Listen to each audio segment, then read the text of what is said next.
8 years there in that school, I suppose that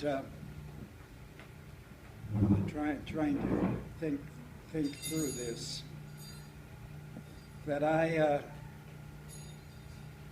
I'm 90 years old. I forgot what I was going to say. What about being in school? Yeah. The school desk. Anyway, we had changed the teachers, I think, 4 times in the 8 years. And the interesting thing was, I think I was a typical college graduate by the time I finished my 8 years. They taught us so much in that elementary school, you wouldn't admit. I keep singing songs, and Elaine says, "Where'd you get that from?" I says, "We sang it in school. We'd sing songs in school. We'd do all kinds of things. We had no problem learning math in school, and it wasn't even the new kind of math, Andrea." And so it was an experience. So that's about what I know about education until I went to North Central. Okay.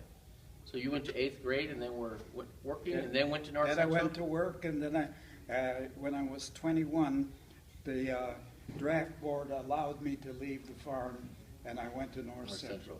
Okay. And at North Central, they gave me tests, and I passed the GED tests, and so I was able to proceed with the program. Learned something new today.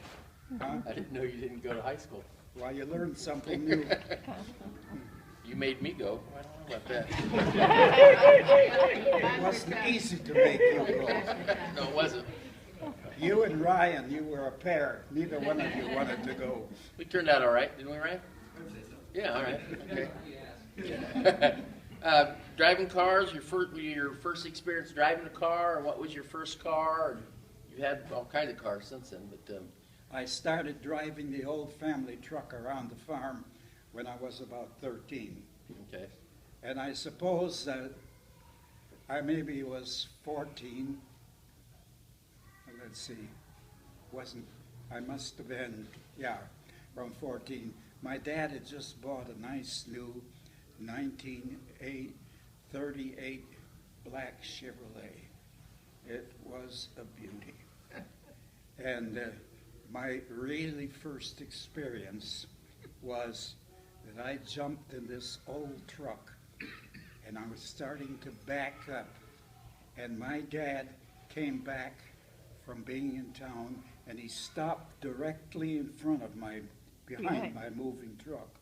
And I just went right into his new car and smashed in the back door of that new 1938 Chevy. My dad came out of the car, and I tell you, you don't know anything about a mad dad. He come in, boom, like that. "You will not drive the car again until you're 18 years old."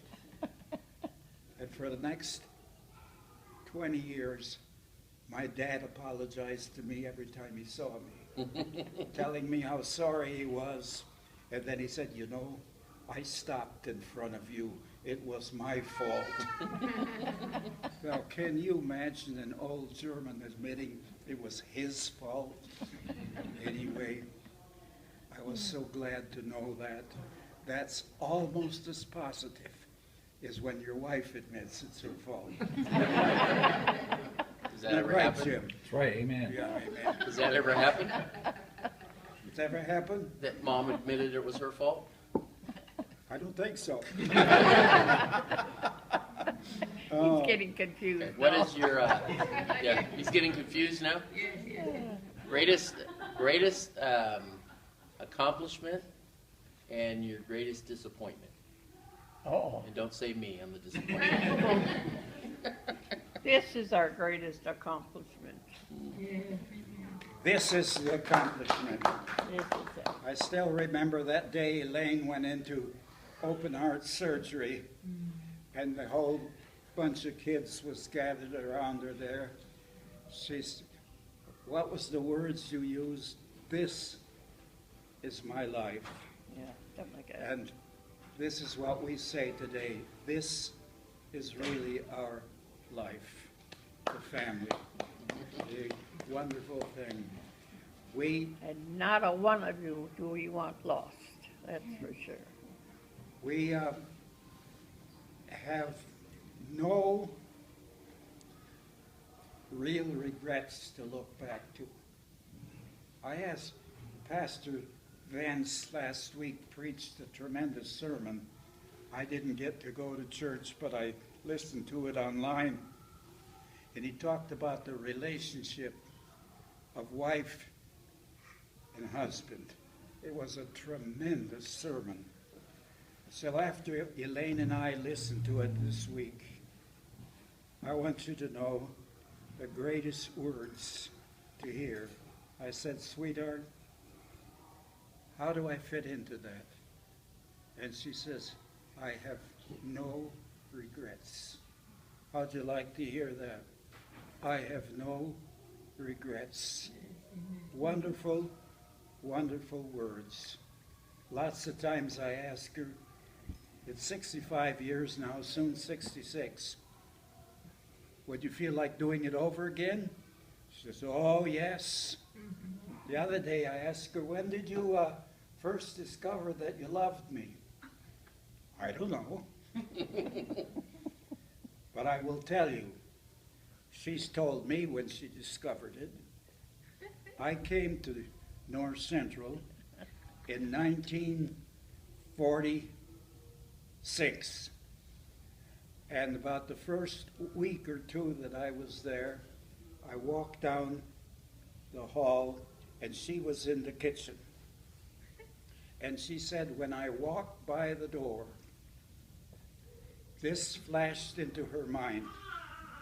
I might marry that guy. I just knew he's your brother, but I didn't even know his names, but it was just crazy, and I laughed at myself. I thought, I'm not, because I wasn't a crazy boy, crazy girl. What flashed into your mind? I might marry him. Oh. The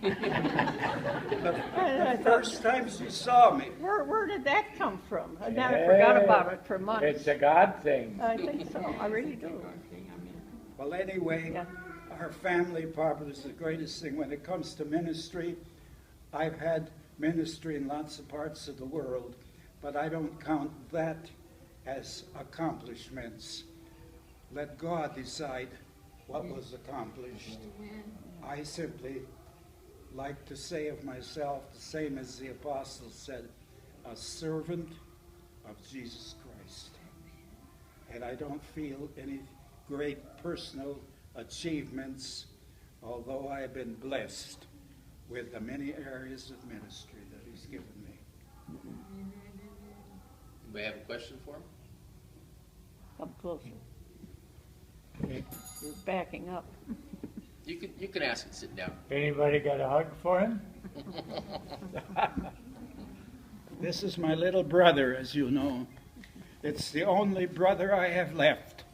He's number 11, and I'm number 12 Of the family. of the family.